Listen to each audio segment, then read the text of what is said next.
Қайырлы күн достар, менің арнама қош келдіңіздер. Бүгін өте тез дайындалатын самсаның рецептімен сіздермен бөлісетін боламын.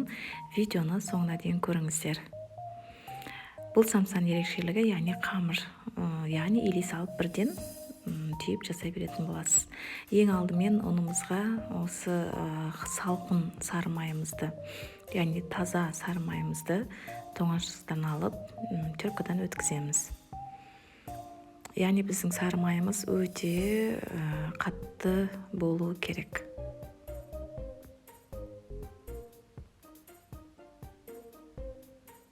Міне толық сары майымызды майдалап өткізіп алдық. Енді қолымызбен әбден араластырамыз. Яғни крошка жасаймыз.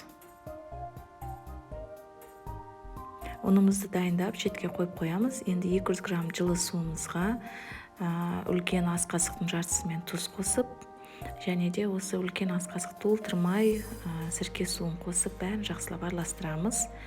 Енді осы суымызды шетінен құйып, ұнымызға жұмсақ қамыр илейміз.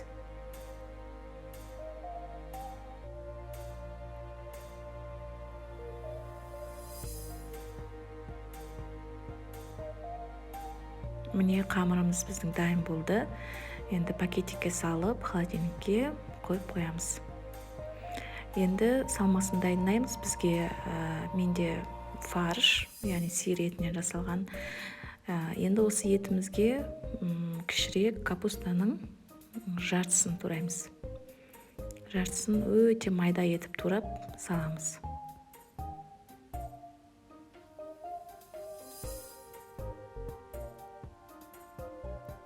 Турап салып, үстіне сәл тұз, және де қара бұрышымызды салып, бәрін жақсылап араластырамыз. Бұл капуста, яғни қырыққабат, бізге фаршымыздың өте, яғни сочный болғанын қамтамасыз етеді. Қамырымызды холодильниктен алдық. Енді теңдей етіп бөліктерге бөліп, әрқайсысын өстіп домалақтатып аламыз.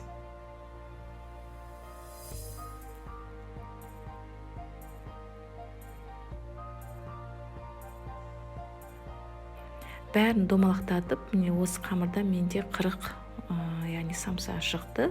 Бұны тағы да бір 10-15 минутқа холодильникке салып аламыз. Холодильниктен алып, қамырымызды енді әрқайсысын осылай жеке, қатты қалың емес, жұқа емес, орташа етіп жаямыз. Ортасына салмамызды салып, өз қалауларыңызша самсаны түйсеңіздер болады. Мен 2 түрде етіп түйдім, яғни біреуі үшбұрышты, және екіншісі кәдімгі өзіміздің самсаның түйгенде етіп жарты ай етіп түйдім.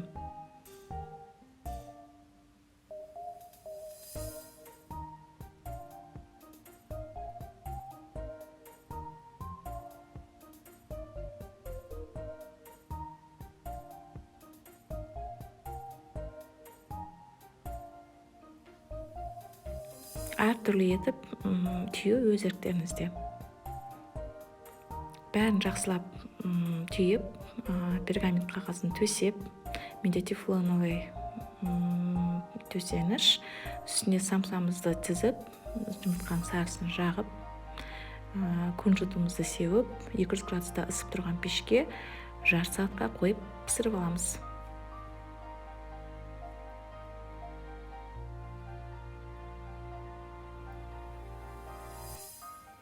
Болды, өте аз уақытта тез дайын болатын самсамыз дайын болды. Яғни қамырымыздың әрқайсысын жайып, арасына май жағып, қайтадан орап, жаюдың қажеті жоқ. Бірден нанымызды илеп, түйіп, самса пісіре берсеңіздер болады. Бұл қамырдан самсаңыз өте идеальный болып шығады. Жұмсақ болып шығады, және арасына салмасына капуста, яғни 40 қабатты турап жерсеңіздер, кез келген самсаның яғни салмасы өте құрғақ емес, суы шығып тұратындай жұмсақ болып шығады. Міндетті түрде дайындап көріңіздер. Ұнаса, лүпіл басып, пікір қалдырсаңыздар болады. Қолдауларыңызды күтемін. Көп рахмет.